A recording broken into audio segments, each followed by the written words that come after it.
صرف یہی نہیں کہ زنا اللیگل ہے، حرام ہے. غیر مسلم کنٹریز میں آپس کی رضامندی سے زنا کیا ہے؟ جائز ہے. اسلام نے حکم کیا دیا؟ آپس کی رضامندی سے بھی اگر کیا ہے تو عورت کو بھی صرف یہ نہیں کہ حرام کام کیا، سزا بھی ملے گی. اور سزا اللہ نے بتا دی، 100 کوڑے عورت کو اور 100 کوڑے مرد کو مارے جائیں گے. وَلَا تَأْخُذْكُمْ بِهِمَا رَأْفَةٌ فِي دِينِ اللَّهِ، اور یہ سزا جاری کرنے کے معاملے میں تمہارے دل میں نرمی پیدا نہیں ہونی چاہیے. بعض صوفی ٹائپ کے لوگ ہوتے ہیں، رحم دل ہوتے ہیں. اسلام تو بڑا وسیع مذہب ہے، دل کسی پہ طرز کھانا. اللہ غفور الرحیم ہے. اللہ فرماتے ہیں وہ جو میں ہوں وہ مجھے پتہ ہے، میں جو ہوں وہ مجھے پتہ ہے. جب دلیل سے جرم ثابت ہو جائے گا تو 100 کوڑے زانیہ کو مارے جائیں گے اور 100 کوڑے زنا کرنے والے مرد کو مارے جائیں گے. اور اس معاملے میں نرمی سے کام نہیں لینا. اور آگے اللہ فرماتے ہیں وَلْيَشْهَدْ عَذَابَهُمَا طَائِفَةٌ مِّنَ الْمُؤْمِنِينَ، اور یہ سزا ان کو بند کمرے میں نہیں دی جائے گی، کھلے عام چوک پہ ساری دنیا اس سزا کو نافذ ہوتے ہوئے دیکھے گی. سمجھتے ہو اسلام میں جتنی سزائیں ہیں کھلے عام ہیں، بند کمروں میں نہیں ہیں، کیونکہ سزا کا بنیادی مقصد لوگوں کو روکنا ہے. بند کمرے میں دو گے تو کیا پتہ چلے گا کیا ہو رہا ہے؟ تو کھلے عام اس کو 100 کوڑے مارو. اور یہ ہے کنوارے کے بارے میں، کنواری لڑکی اور کنوارا لڑکا. شادی شدہ مرد اگر زنا کرتا ہے یا شادی شدہ عورت اگر زنا کرتی ہے تو پھر اجماع سے یہ بات ثابت ہے کہ اس کو زمین میں گاڑ کے پتھروں سے ہلاک کیا جائے گا. بخاری مسلم کی حدیث ہے اور اجماع امت ہے، اس پر اجماع امت ہے. تو ان کو پتھروں سے مار کے ہلاک کیا جائے گا. آگے اللہ فرماتے ہیں زانی مرد وہ صرف زانی عورت میں ہی رغبت رکھتا ہے، اور زانی عورت کی طرف رغبت بھی کس کو ہوتی ہے؟ زانی مرد کو. جو پاک دامن لوگ ہیں وہ نکاح چاہتے ہیں پاک دامن عورتوں سے، اور پاک دامن عورتیں کس سے نکاح چاہتی ہیں؟ پاک دامن مردوں سے. آج کل لوگوں کو چاہیے بے پردہ لڑکیاں، بالکل ہی ایسی آوارہ قسم کی، جو آپ کی نیچر ہوگی آپ کو ویسی ٹائپ کی چیز چاہیے ہوگی. اسی طرح بعض لڑکیوں کو چاہیے ہوتے ہیں ماڈرن، بالکل یہ مولانا ٹائپ کا آدمی، نمازی، روزے پرہیزگار، وضو کر رہا ہے. یہ کیا ٹوپی ڈرامہ، معاذ اللہ، نقل کفر نباشت. وہ انہوں کہتے ہیں کیا ہے، ہمیں تو ماڈرن بندہ چاہیے، لینڈ کروزر میں گھومنے والا ہو. مولوی بھی لینڈ کروزر میں گھوم رہے ہیں آج کل.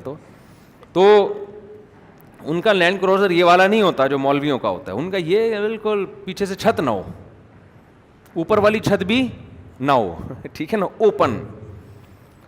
اور گھر کی دیواریں نہ ہو، گھر کی دیواریں نہ ہو، یہ تکلف نہ ہو دیواروں کا. چھت وت نہیں ہونی چاہیے گھر، اتنی جیسے ماڈرنزم پھیل رہا ہے نا. تو ان خواتین کو میں کہتا ہوں، ایک خاتون کا فون آیا کہ میرا میاں لڑکیوں میں دلچسپی بہت لیتا ہے، میں بہت ٹینشن میں آئی ہوئی ہوں، آفس میں بھی دوستیاں ہیں اور جھمیلے لڑکیوں کے ہر وقت. تو میں نے ان سے کہا کہ جب آپ کے لیے رشتہ آیا ہوگا کسی تبلیغی جماعت میں وقت لگے ہوئے آدمی کا، اس کی داڑھی واڑی ہوگی، آپ نے ملا کہہ کے رد کر دیا ہوگا کہ ہمیں یہ مولانا ٹائپ کا نہیں چاہیے، ہمیں چاہیے لبرل. کہتی بالکل ایسا ہی ہے. میں نے کہا لبرل مل گیا نا آپ کو. لبرل تو یہی کرتا ہے بھائی. لبرل کیا کرتا ہے؟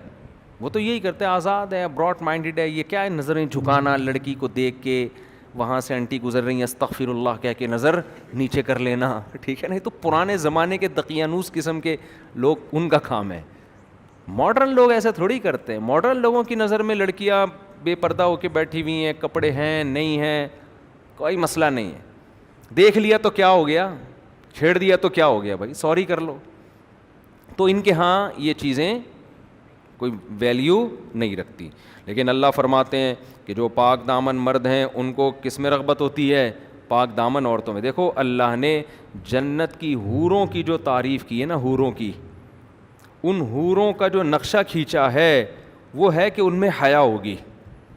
قاصرات الطرف عین، بہت خوبصورت اور حیا والی. اس سے پتہ چلتا ہے کہ جنت میں جو جانے والے لوگ ہیں نا، اللہ کو پتہ ہے وہ حیا کو پسند کرتے ہوں گے، اس لیے ان کے لیے حیا والی عورتوں کا اللہ نے انتظام کیا. تو یہ اللہ کا نظام ہے بنایا ہوا. خیر ہم آگے چلتے ہیں, یہ رہ نہ جائے. والذین یرمون المحصنات. اب چونکہ زانی کی سزا بہت سخت ہے, اس بات کا بھی خطرہ تھا کہ لوگ خامخواہ میں پاک دامن مردوں پہ, پاک دامن عورتوں پہ تہمتیں لگانا نہ شروع کر دیں اپنی ٹھڑک پوری کرنے کے لیے. بعض دفعہ آپ کو کوئی ذاتی دشمنی ہوتی ہے, توہین رسالت کا کیس بنا کے اس کو کیا کر دیا اندر.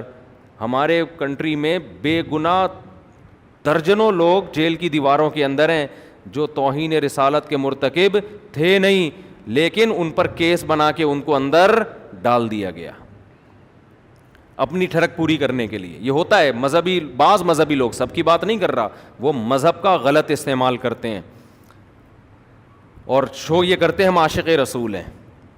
تو یہاں بھی یہ ممکن تھا کہ کوئی جب پتہ چل گیا بھائی زنا اتنا بڑا جرم, اتنی بڑی بدنامی, تو کوئی بھی کسی پہ الزام لگا دے کہ اس نے زنا کیا ہے. اس کا اللہ نے سد باب کیا. والذین یرمون المحصنات, جو لوگ پاک دامن عورتوں پہ تہمت لگاتے ہیں, ثم لم یاتوا باربعۃ شہداء, اور 4 گواہ نہ لے کر آئیں. عام گواہی کے لیے 2 گواہ کافی ہیں, زنا ثابت کرنے کے لیے کتنے گواہ؟ 4 گواہ. اس لیے کہ جب سزا بڑی ہے تو اس کے ثبوت کے لیے جو پروسیس ہے وہ بھی اتنا ہی مشکل رکھ دیا شریعت. جرم بڑا ہے تو بھائی اس کے لیے ثبوت کے لیے معیار بھی اتنا اونچا ہے. تو اسی طرح یاد رکھو, توہین رسالت کی سزا پاکستان میں کیا ہے؟ قتل ہے نا. تو جرم بڑا ہے, سزا بھی کیا ہے؟ بڑی ہے. تو اس کے لیے بھی قانون یہ ہونا چاہیے کہ ثبوت بھی اور شک و شبہے سے بالکل بالا تر, 2 ٹوک اور واضح لفظوں میں توہین ہونی چاہیے جس کا کوئی دوسرا مطلب نہ بنتا ہو. اس میں زبان کا لڑکھڑا جانا اور کہہ کچھ رہا تھا نکل کچھ اور گیا, اگلے کو موقع دینا چاہیے کہ آپ کیا کہنا چاہتے ہیں. اور اگر ہم سپریم کورٹ قانون میں یہ اناؤنس کر دے, یہ فیصلے کے وقت سنا دے کہ اتنے سارے شبہات پیدا ہو گئے ہیں جن شبہات کی وجہ سے جرم ثابت نہیں ہو رہی, تو آپ سپریم کورٹ کی کو چیلنج نہیں کر سکتے. ہمارے ہاں ہو یہ رہا ہے کہ کسی پر توہین کا جو ہے نا الزام لگا. اب ہوتا کیا ہے, میں آپ کو, یہ میں ہوائی فائرنگ نہیں کر رہا, یہ ہوائی باتیں نہیں کر رہا. ہمارے ہاں اس قانون کا کیسا غلط استعمال ہو رہا ہے. اصل میں خود نہیں اندر گئے نا, کسی دن تم پہ الزام لگے کسی تمہاری غلطی جو تم جان کر نہیں کر رہے ہو, اور خود اندر ہوگے تو پھر تمہیں احساس ہوگا کہ یہ ہو کیا رہا ہے مارکیٹ میں. ہمارے ہاں پتہ ہے کیا ہوتا ہے, کسی نے کوئی پوسٹر پھاڑ دیا, اس بیچارے کو نہیں پتا تھا کہ اس پہ نبی صلی اللہ علیہ وسلم کا نام لکھا ہوا ہے, اس کی دیوار خراب کر دیا, آپ نے پوسٹر لگا دیا, وہ پوسٹر پھاڑ دیا اس نے, وہ نیچے کہیں نالی میں گر گیا. آپ کو ویسے ہی انتقام لینے کا شوق تھا, کوئی مسئلہ چل رہا تھا آپ کا اس کے ساتھ, یا آپ نے اس کو, وہ غیر مسلم ہے, آپ نے اس کو ورغلایا, اس کو ٹارچر کیا, اس کے مذہب کو برا بلا کہا, اس کے بڑوں کو آپ نے برا بلا کہہ کے اتنا ٹارچر کیا کہ اس کی زبان سے بھی کوئی لفظ آپ کے خلاف یا اسلام کے خلاف نکل گیا. آپ نے فوراً بندوں کو جمع کیا, دیکھو یہ نبی کو ایسے کہہ رہا ہے, دیکھو اس نے قرآن کی توہین کی ہے, دیکھو اس نے یہ کیا ہے. لوگ یہ نہیں دیکھتے کہ اس نے کہا بھی ہے کہ نہیں, ہو سکتا ہے نہیں کیا اس نے. ایک لوگوں کا جم غفیر اکٹھا ہو جائے گا اور جائیں گے تھانے رپورٹ کرانے کے لیے. اتنے لوگ اس میں, آج ہر آدمی سمجھتا ہے آج مجھے عشق رسول کو ثابت کرنے کا اللہ نے موقع دیا ہے.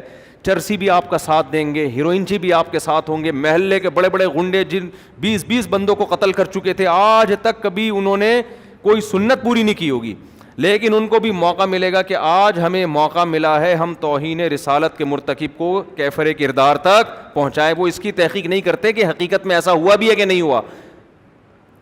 پھر آپ پہنچ جائیں گے تھانے, ایس ایچ او صاحب کو پتا ہے اگر میں نے ایف آئی آر نہیں کاٹی پورا ہجوم میری بوٹیاں کووں کو کھلائے گا. سمجھ رہے ہو؟ نہیں آ رہی بات میرا خیال ہے. یہ قوم کا جذباتی پن ہے جو میں بتا رہا ہوں, نہیں سمجھ میں آ رہا نا تو کبھی آپ کے اوپر پڑے گی تو پتا چلے گا. پھر جناب ایف آئی آر بھی کٹے گی, تمہارا باپ بھی کاٹے گا ایف آئی آر. تو پھر جب عدالت میں مقدمہ چلے گا, جج کو پتا ہے اگر میں نے جیل نہیں کیا تو قوم مجھے, میری بوٹیاں کس کو کھلائے گی؟ کووں کو کھلائے گی. سمجھتے ہو؟ اور ادھر سے جو وکیل ہوگا نا, جو اس کی طرف سے وکیل ہے جس پر فرد جرم لگی ہے, اس کو پتا ہے کہ اگر میں نے اس کا زیادہ دفاع کیا تو میری بوٹیاں کس کو کھلائی جائیں گی؟ کووں کو. بتاؤ ایسے موقع پہ انصاف ملے گا کسی کو؟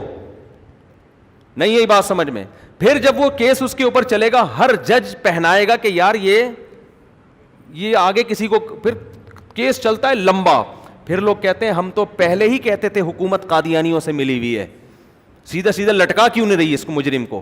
ہم تو پہلے ہی کہتے تھے یہ حکومت یہودیوں کی ایجنٹ ہے.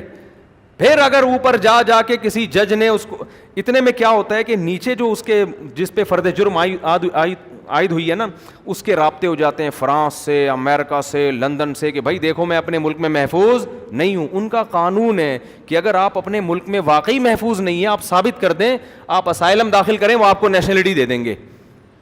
میں ہانگ کانگ ہو کر آیا ہوں, سینکڑوں نہیں ہزاروں پاکستانی ہیں جنہوں نے یہ کہا کہ ہم پہ حملہ ہوا, جھوٹے حملے کروا کے کیس داخل کر کے ہانگ کانگ کی نیشنلٹی لے لی. پڑے ہوئے وہاں پڑے ہزاروں ہیں, نیشنلٹی نہیں بھی ملتی تو وہ اسٹے کی اجازت دے دیتے ہیں آپ. تو اس بیس پر بھی پھر لوگ کہتے ہیں ہم تو پہلے ہی کہہ رہے تھے کہ غیر ملکی طاقتیں اس کے ساتھ ملی ہوئی ہیں, اور حکومت بھی غیر ملکی طاقتوں کے ساتھ ملی ہوئی ہے, یہ تو ہیں ہی سارے وہاں کے ایجنٹ.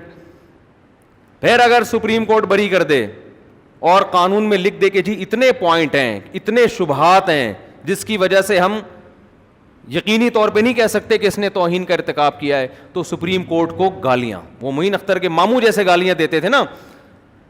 پروگرام دیکھیں آپ لوگ آج میرے مشورے پر, معین اختر اور انور مقصود کا پروگرام ہے, جس میں انور مقصود معین اختر سے پوچھ رہے ہیں آپ کے ماموں کیا کرتے ہیں. اس نے کہا گالیاں دیتے ہیں, نلکے میں پانی نہیں آتا, نلکے کو گالیاں. سمجھ رہے ہو؟ اتنی بجلی ہے نہیں, بل پورا آتا ہے, کس کو گالیاں؟ KESC والوں کو گالیاں.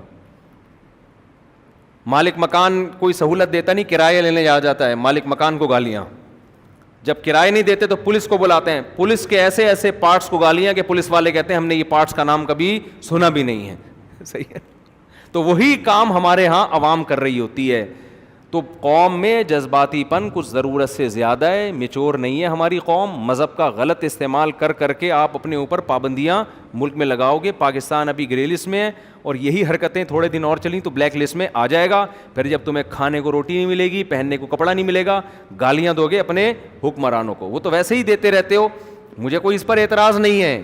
ٹھیک, کچھ گالیاں تو صحیح بنتی ہیں, کچھ غلط بنتی ہیں. صحیح اور غلط میں فرق کیا کرو, سوچ سمجھ کے گالی دیا کرو کہ یہ والی گالی یہاں فٹ ہو بھی رہی ہے کہ نہیں ہو رہی ہے.